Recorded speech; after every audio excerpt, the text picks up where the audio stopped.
বৃষ্টিতে ফসল হারানো কৃষকদের পাশে সরকার বিশেষ সহায়তার ঘোষণা। দৌলতদিয়ায় ফেরি পারাপারে ভয়াবহ অনিয়ম, দুর্ঘটনার পরেও টনক নড়েনি কর্তৃপক্ষের। সমুদ্র বন্দরে ৩ নম্বর সতর্ক সংকেত, ঢাকায় দফায় দফায় বৃষ্টির আভাস। পশ্চিমবঙ্গে ইসির পাঠানো এনকাউন্টার স্পেশালিস্ট নিয়ে তুলকালাম, তৃণমূল প্রার্থীকে হুমকি। এবং ফের সেঞ্চুরি, টি-20তে বাবর আজমের ফর্ম, এখন সমালোচকদের জন্য শক্ত জবাব।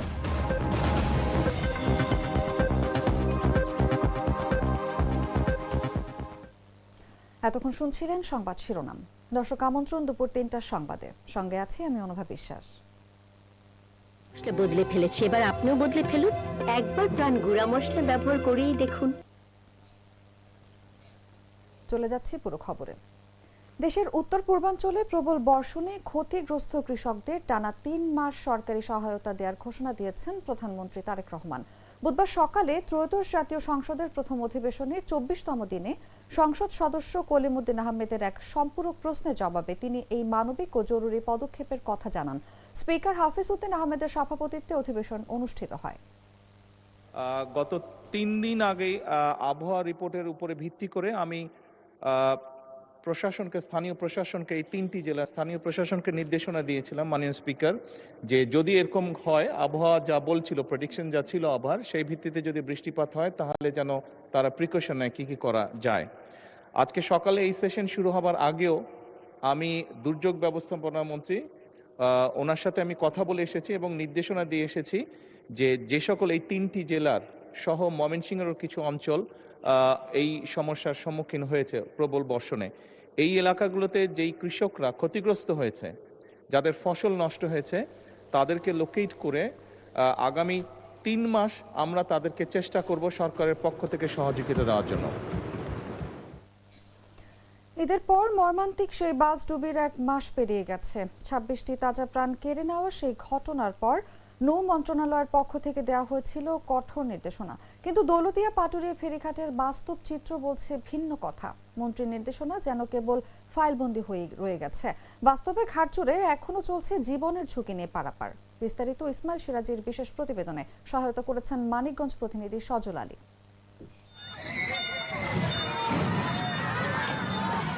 পদ্মার বুকে বাসডুবির সেই ভয়াল স্মৃতি এখনো দগদগে। প্রিয়জনের সঙ্গে ঈদের আনন্দ ভাগাভাগি শেষে জীবিকার তাগিদে ঢাকায় ফিরছিলেন তারা, কিন্তু একটি দুর্ঘটনা সবকিছু লন্ডভন্ড করে দেয়। নারী শিশু সহ ২৬ জনের তাজা প্রাণ কেড়ে নেয় পদ্মা নদীতে পড়ে যাওয়া একটি বাস। নিয়ম অনুযায়ী ফেরিতে ওঠার আগে যাত্রী নামিয়ে দেওয়ার বাধ্যবাধকতা থাকলেও বাস্তবে চিত্রটি সম্পূর্ণ বিপরীত। গাড়িতে যাত্রী নিয়েই চালকরা সরাসরি প্রবেশ করছেন ফেরিতে, যেন কোনো কিছুরই তোয়াক্কা নেই তাদের। যাত্রীদের নিরাপত্তা তো দূরের কথা, কোনো ধরনের সতর্কতা বা ব্রেক ছাড়াই চলছে যাত্রীসহ বাস ফেরিতে ওঠার প্রতিযোগিতা। মন্ত্রীর নির্দেশের পর পন্টুনে নিরাপত্তা ব্যারিয়ার স্থাপনের কথা ছিল, মাস পেরিয়ে গেলেও সেই কাজের কোনো অগ্রগতি নেই, শুধু পড়ে আছে কিছু সরঞ্জাম। কিন্তু ক্যামেরার উপস্থিতি টের পেয়েই শুরু হয়ে গেল তড়িঘড়ি করে যাত্রী নামানোর সেই চিরচেনা নাটক।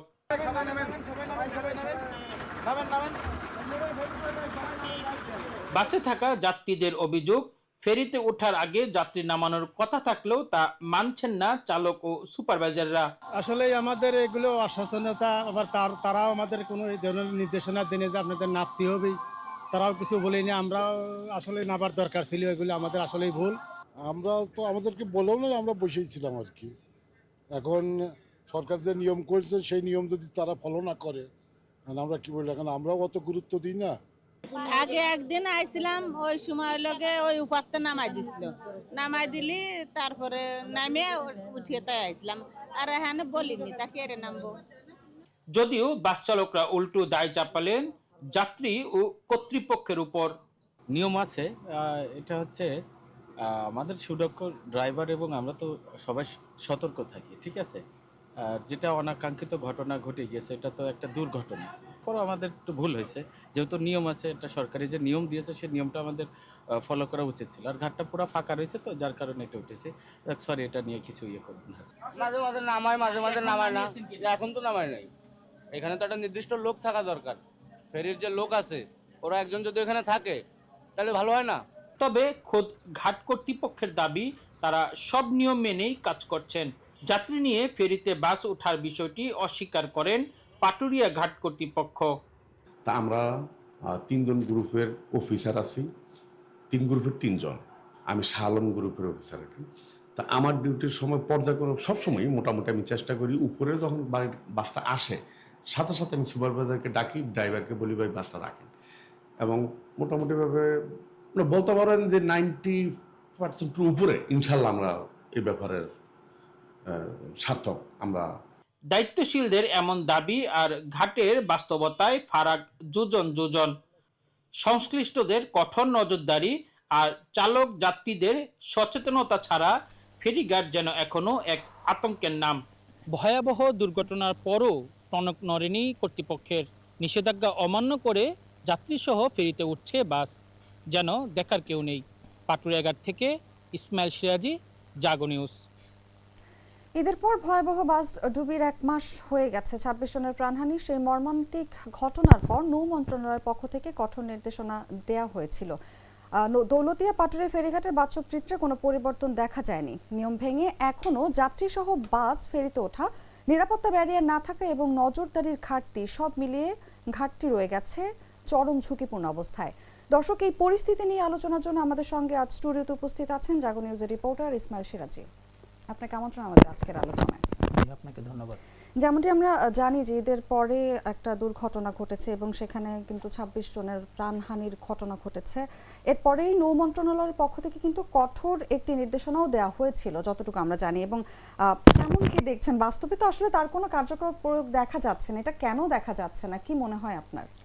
জি, যেটি বলছিলেন যে এবারের ঈদুল ফিতরে যে কয়েকটি সড়ক দুর্ঘটনা ঘটেছে, সেটির মধ্যে সবচেয়ে মর্মান্তিক যে ঘটনাটি ঘটেছে সেটি দৌলতিয়ায় ফেরিঘাটে একটি বাস যখন ফেরিতে ওঠার চেষ্টা করে তখনই যাত্রী সহ সেই বাসটি কিন্তু পদ্মা নদীতে ডুবে যায়।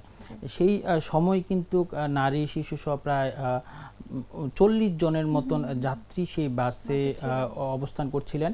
সেই বাস নিয়ে কিন্তু এক প্রকার তলিয়ে যায় বাসটি পদ্মা নদীতে। সেই ঘটনার কিন্তু ভয়াবহতা সারা দেশ দেখেছে এবং সেই ঘটনার পরবর্তীতে ঈদ পরবর্তীতে 29 মার্চ যে ঘটনাটি ঘটেছিল 25 মার্চ বিকেল 5টা নাগাদ, সেটি নিয়ে পরবর্তীতে ঈদ পরবর্তীতে 29 মার্চ নৌ মন্ত্রণালয়ে একটি বৈঠক বসে বাস মালিক সহ যারা প্রশাসনের দায়িত্বে রয়েছেন, নৌমন্ত্রী এবং নৌ প্রতিমন্ত্রী, ওনারা আসলে সকলে মিলে এই নৌ দুর্ঘটনা কীভাবে রোধ করা যায় বা নিয়ন্ত্রণে আনা যায় সেটি নিয়ে তারা একটি বৈঠক করেছিলেন। সেই বৈঠকে নৌমন্ত্রী ঘোষণা দিয়েছিলেন যে ফেরিতে যে কয়েকটি ঘোষণা দিয়েছিলেন তার মধ্যে অন্যতম যদি আমি বলি যে কোনো বাস সরাসরি ফেরিতে উঠবে না।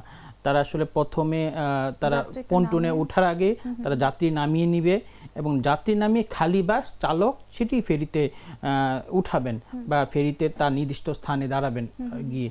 তো সেই নির্দেশনা কিন্তু মন্ত্রী দিয়েছিলেন।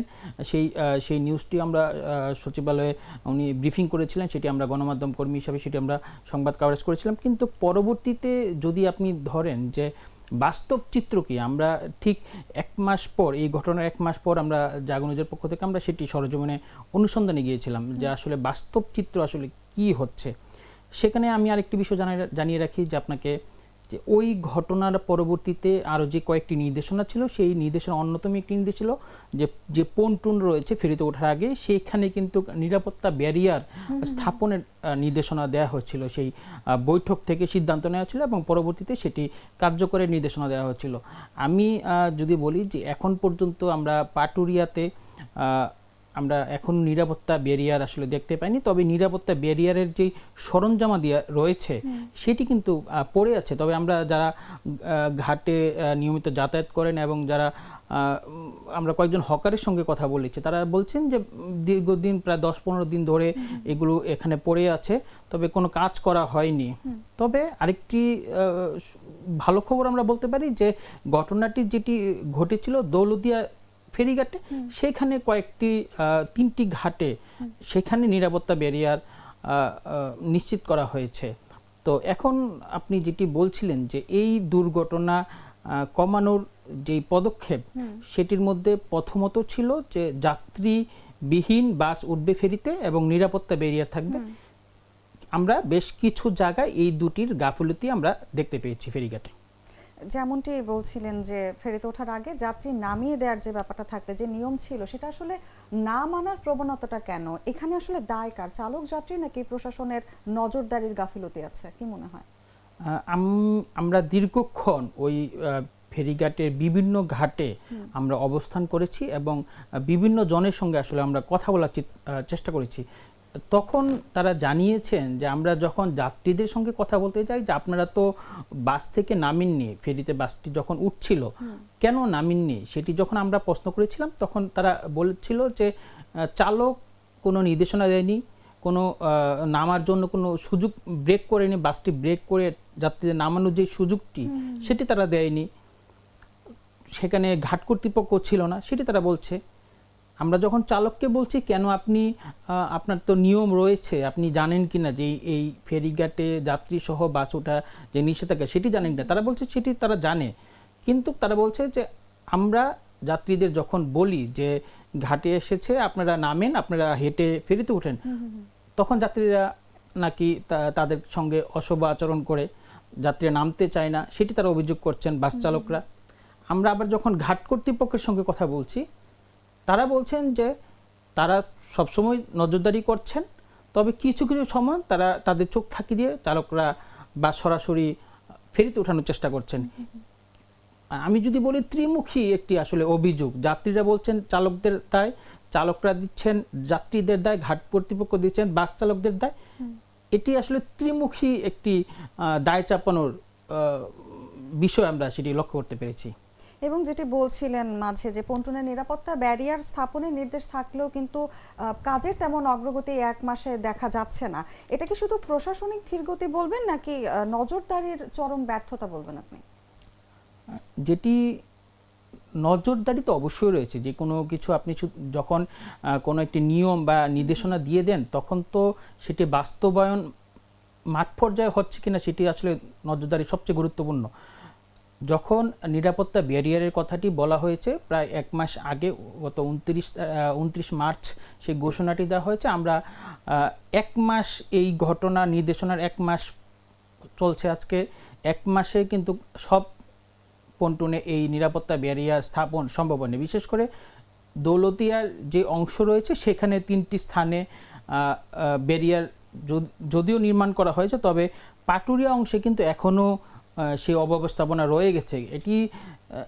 এটি আমার কাছে যেটি মনে হয়েছে, আমি তাদের সঙ্গে কথা বলে, যে যেহেতু ঘটনাটি দৌলতদিয়ার ফেরিঘাটে ঘটেছে তাই সেটি তাৎক্ষণিকভাবেই নিরাপত্তা যে ব্যারিয়ার সেটি স্থাপন করা হয়েছে। যেহেতু পাটুরিয়া অংশে এরকম দুর্ঘটনা ঘটেনি, তাদের আসলে সেই নজরদারিও নেই এবং যেই তৎপরতা বেশি সেটি আসলে লক্ষ্য করা যায়নি, যে কারণে ধীরগতিটি অনেকেই বলছেন যে এটি আসলে একটি প্রসেস, যেহেতু এখানে টেকনিক্যাল যারা কাজ করছেন তারা এসে তারপর সেগুলো আসলে নির্মাণ করবেন। তো সেই ক্ষেত্রে আমরা বলতে পারি যে নজরদারি তো অবশ্যই রয়েছে, তবে ঈদের এই যে আমাদের কিন্তু একটি ঈদ শেষে আরেকটি ঈদ চলে আসছে, ঈদুল আজহা কিন্তু সামনে রয়েছে, তো এই ঈদের আগে কিন্তু কাজগুলো দ্রুত যেন শেষ করে সেটি কিন্তু যাত্রীরা আমাদের জানিয়েছে যে এই ধীরগতি যেন ঈদ পর্যন্ত না চলে যায়, ঈদের আগেই যেন সেই ব্যারিয়ারগুলো নিরাপত্তা ব্যারিয়ারগুলো সেগুলো স্থাপনের কাজ শুরু হয়, আবার আর কোনো দুর্ঘটনা না হয়। একদমই তাই। এবং এবার একটু জানতে চাইবো, এই যে ক্যামেরা দেখলে বা নজরদারি দেখলে যে তড়িঘড়ি করে নিয়ম মানার একটা ব্যাপার আমরা দেখতে পাই, এটা আসলে কতটা বিপজ্জনক এবং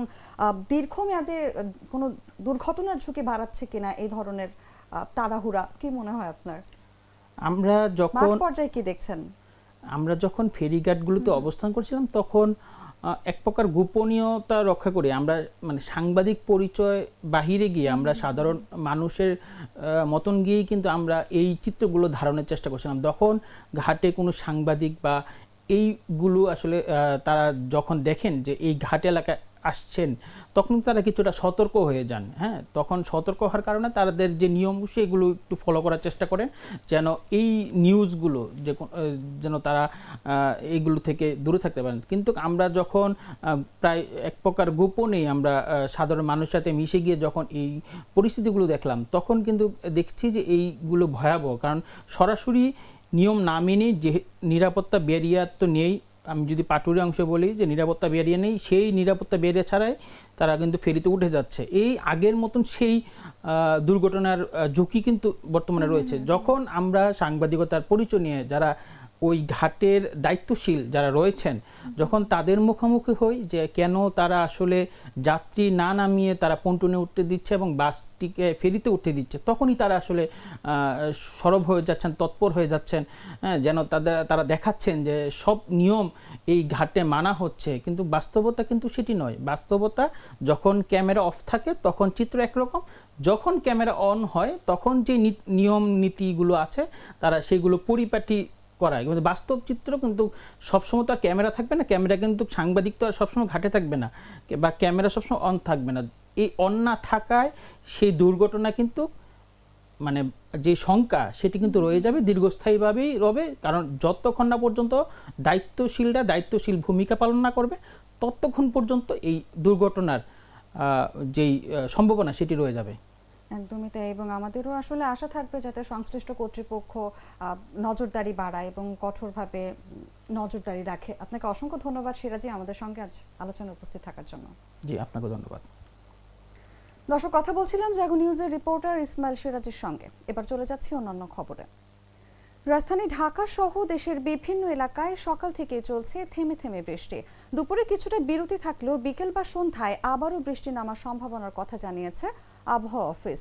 এদিকে উত্তর বঙ্গোপসাগরে বায়ুচাপের তারতম্য অব্যাহত থাকায় দেশের সব সমুদ্র বন্দরে ৩ নম্বর স্থানীয় সতর্ক সংকেত বহাল রাখা হয়েছে বলে জানায় সংস্থাটি।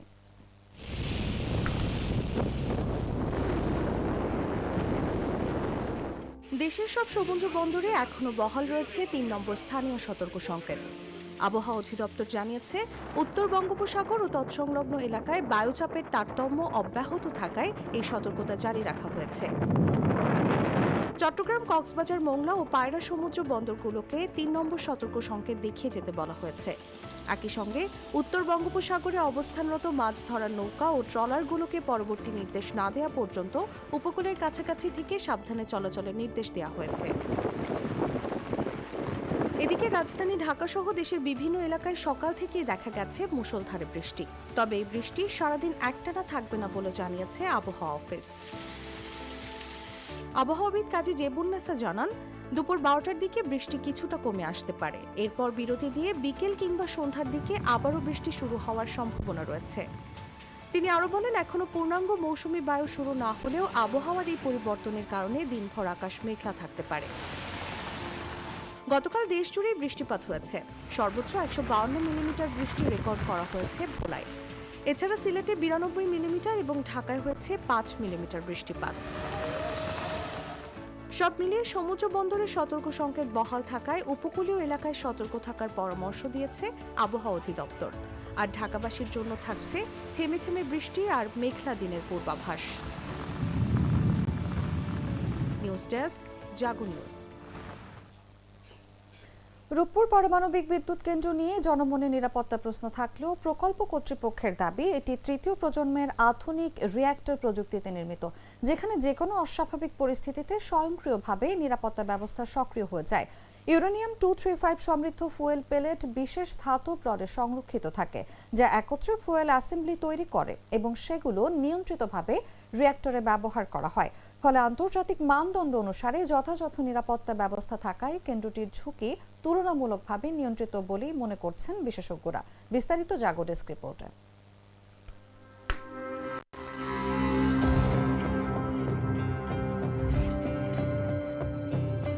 পারমাণবিক শক্তি শুনলেই অনেকের মনে ভেসে ওঠে ভয় কিংবা অজানা আশঙ্কা। পারমাণবিক শক্তি ব্যবহার করে বিদ্যুৎ উৎপাদন গোটা বিশ্বে অত্যন্ত সংবেদনশীল একটি প্রক্রিয়া। এই ধরনের স্থাপনা নির্মাণে পেরোতে হয় নিরাপত্তামূলক নানা ধাপ।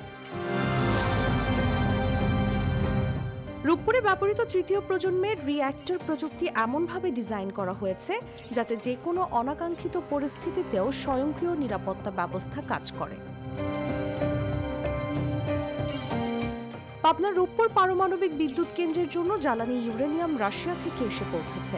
পারমাণবিক জ্বালানি সতর্কতার সঙ্গে নির্বিঘ্নে পৌঁছাতে কড়া নিরাপত্তা ব্যবস্থা নেওয়া হয়। প্রশ্ন হচ্ছে, পারমাণবিক জ্বালানি আসলে কেমন, এটি কতটা নিরাপদ এবং ব্যবস্থাপনা হয় কিভাবে? পারমাণবিক বিদ্যুৎ কেন্দ্রের জ্বালানি তেল, গ্যাস ও কয়লার মতো জীবাশ্ম জ্বালানি থেকে ভিন্ন। এটি ইউরেনিয়াম 235-এর সমৃদ্ধ ধাতব পদার্থ। খনির আকরিক থেকে নানা প্রক্রিয়া করে তৈরি করা হয় ইউরেনিয়ামের এই জ্বালানি। পারমাণবিক জ্বালানি শক্তির মূল উপাদান হলো এই ক্ষুদ্র আকৃতির ইউরেনিয়াম পেলেট। এরকম কয়েকশো প্লেট একটি নিচ্ছিদ্র ধাতব টিউবে ঢোকানো থাকে। এই ধাতব টিউবে ফুয়েল রড হিসেবে পরিচিত। অনেকগুলো ফুয়েল রড একসঙ্গে যুক্ত করে তৈরি হয় ফুয়েল অ্যাসেম্বলি। একটি ফুয়েল অ্যাসেম্বলি লম্বায় 3.5 থেকে 4.5 মিটার পর্যন্ত হয়। আর এরকম ফুয়েল অ্যাসেম্বলি জ্বালানি হিসেবে রিঅ্যাক্টরে লোড করা হয়। পারমাণবিক চুল্লিতে ফিশন বিক্রিয়ার মাধ্যমে পোড়ানো হয় নিউক্লিয়ার ফুয়েল। সেখানে ইউরেনিয়ামের নিউক্লিয়াস বিভাজন ঘটে। এর ফলে প্রচুর তাপশক্তি উৎপন্ন হয়। এই তাপশক্তিকে কাজে লাগিয়ে পানিকে বাষ্পে পরিণত করে টারবাইন ঘুরিয়ে বিদ্যুৎ শক্তি উৎপাদন করে।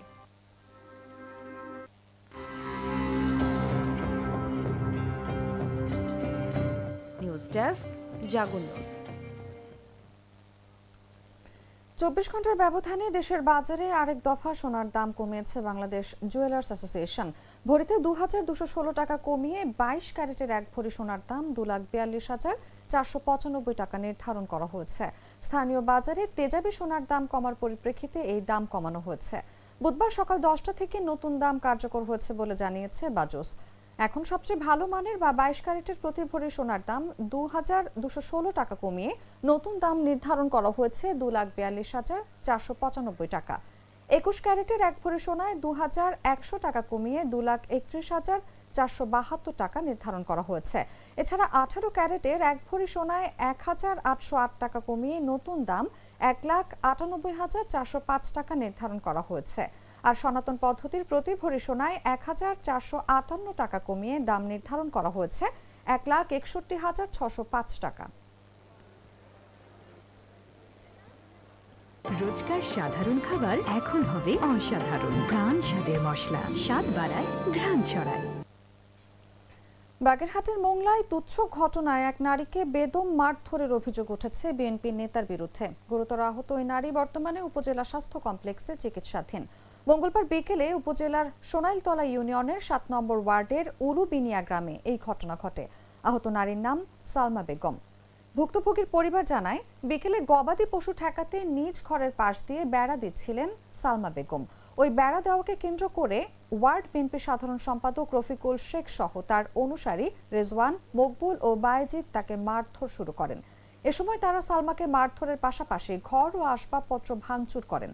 পরে স্থানীয়দের সহায়তায় রাতে তাকে হাসপাতালে ভর্তি করা হয়। বর্তমানে সারা শরীরে জখম নিয়ে হাসপাতালে কাতরাচ্ছেন সালমা বেগম। তবে মারধরের বিষয়টি অস্বীকার করেছেন অভিযুক্ত রফিকুল শেখ। যোগাযোগের চেষ্টা করেও অভিযুক্ত অন্যদের বক্তব্য পাওয়া যায়নি। মোংলা থানার পরিদর্শক মানিক চন্দ্র গাইন বলেন, এই ঘটনায় এখনো অভিযোগ পাওয়া যায়নি। অভিযোগ পেলে অবশ্যই প্রয়োজনীয় আইনগত ব্যবস্থা নেওয়া হবে।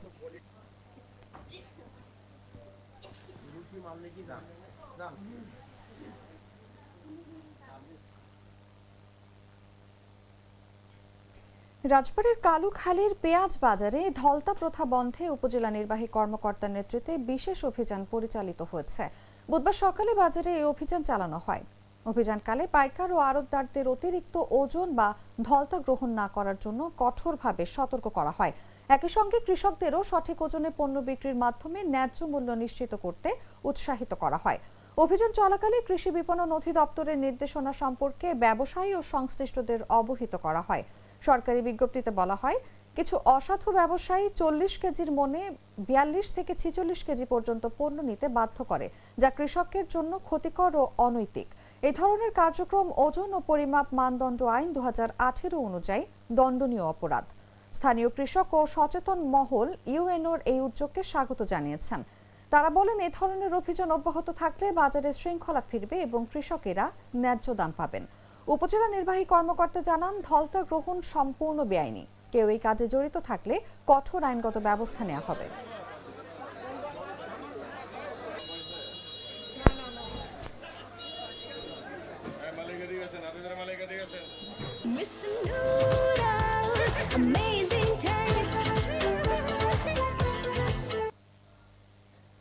জানাবো আন্তর্জাতিক সংবাদ।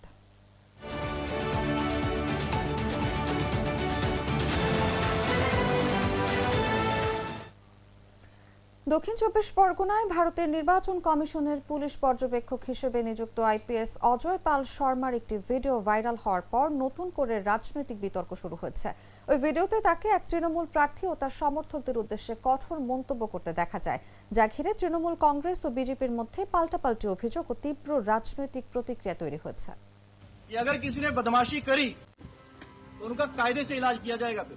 উত্তপ্ত পশ্চিমবঙ্গের রাজনীতির ময়দান। দক্ষিণ চব্বিশ পরগনায় ভারতীয় নির্বাচন কমিশনের পুলিশ পর্যবেক্ষক হিসেবে নিযুক্ত অজয় পাল শর্মার একটি ভিডিও সম্প্রতি সামাজিক যোগাযোগ মাধ্যমে ভাইরাল হয়েছে। সেখানে তাকে সরাসরি এক তৃণমূল প্রার্থী ও তার অনুগামীদের কঠোর ভাষায় হুঁশিয়ারি দিতে দেখা যাচ্ছে। এই ঘটনাকে কেন্দ্র করে তৃণমূল, কংগ্রেস ও বিজেপির মধ্যে শুরু হয়েছে তীব্র বাকযুদ্ধ। জাহাঙ্গীরকে ঘর वाले भी खड़े हैं, उसको बता देना कायदे से।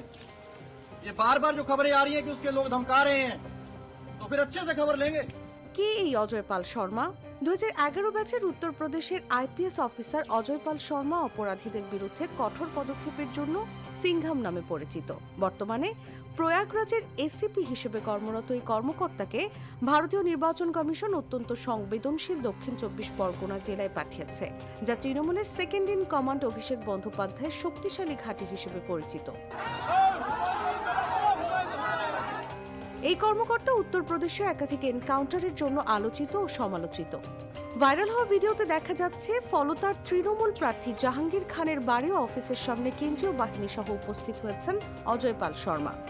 স্থানীয়দের কাছ থেকে ভোটারদের ভয় দেখানোর অভিযোগ পেয়ে তিনি সরাসরি হুঁশিয়ারি দিয়ে হিন্দিতে বলেন, বারবার খবর আসছে জাহাঙ্গীরের লোকজন ভয় দেখাচ্ছে, এমনটা চললে কঠোর ব্যবস্থা নেব, পরে যেন কাঁদতে বা অনুতাপ করতে না হয়।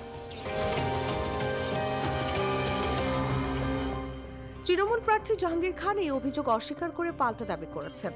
বিজেপিকে সুবিধা করে দিতেই শর্মা বেআইনিভাবে তার পরিবার ও নিরাপত্তার রক্ষীদের হুমকি দিচ্ছেন। এই ভিডিও প্রকাশ্যে আসার পর বিজেপি দাবি করেছে, যারা বেশি বুদ্ধি দেখাবে তাদের উচিত শিক্ষা দেয়া হবে। সংবাদ শেষ করব খেলার খবর জানিয়ে।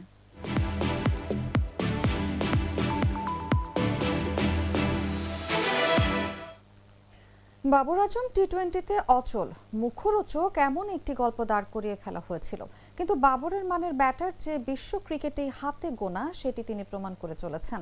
ব্যাট হাতেই সমালোচকদের জবাব দিচ্ছেন বাবর। পাকিস্তান সুপার লিগে 2 ম্যাচ আগে কোয়েটা গ্ল্যাডিয়েটর্সের বিপক্ষে হাঁকিয়েছিলেন অপরাজিত সেঞ্চুরি। 52 বলে 100 রানের ইনিংস বেরিয়ে আসে বাবরের ব্যাট থেকে। পরের 2 ম্যাচে খেলেন 25 আর 59 রানের ইনিংস। এবার ইসলামাবাদ ইউনাইটেডের বিপক্ষে আরেকটি সেঞ্চুরি বাবরের। মঙ্গলবারের ম্যাচে 59 বলে 12-4 আর 4 ছক্কায় 103 রান করেন বাবর। তাতে করে তার দল পেশোয়ার জালমি নিশ্চিত করেছে ফাইনাল। প্রথমে ব্যাট করে বাবরের সেঞ্চুরিতে ভর করে 7 উইকেটে 221 রান তোলে পেশোয়ার। জবাবে 18 ওভার 4 বলে 151 রানে গুটিয়ে যায় ইসলামাবাদ। পিএসএলে সবশেষ 10 ইনিংসে একবারও এক অঙ্কের ঘরে আউট হননি বাবর। হাঁকিয়েছেন 3টি 50 আর 2টি সেঞ্চুরি। 3বারই ছিলেন অপরাজিত। বাবরের শেষ 10 ইনিংস দেখলে যে কোনো ব্যাটারেরই ঈর্ষা হবে। এমন ফর্মের পর আর বলার সুযোগ আছে বাবর টি-20 ফরম্যাটে চলনসই নন?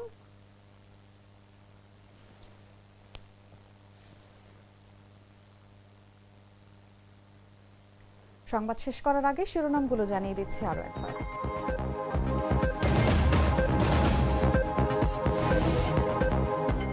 বৃষ্টিতে ফসল হারানো কৃষকদের পাশে সরকার, বিশেষ সহায়তার ঘোষণা।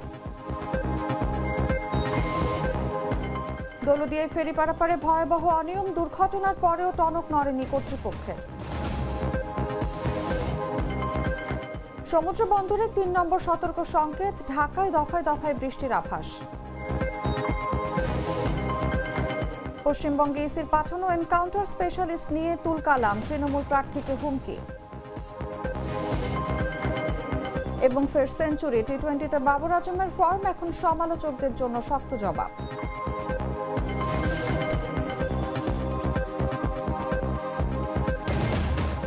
দর্শক, এই ছিল এখনকার মতো। এরপর বিকেল 5টায় দেখবেন দেশ জুড়ে সংবাদ। প্রতি মুহূর্তের সর্বশেষ খবর জানতে ভিজিট করুন jagonews24.com। ফলো করুন আমাদের ভেরিফাইড ফেসবুক পেজ এবং সাবস্ক্রাইব করুন জাগো নিউজের ইউটিউব চ্যানেল। ধন্যবাদ সবাইকে।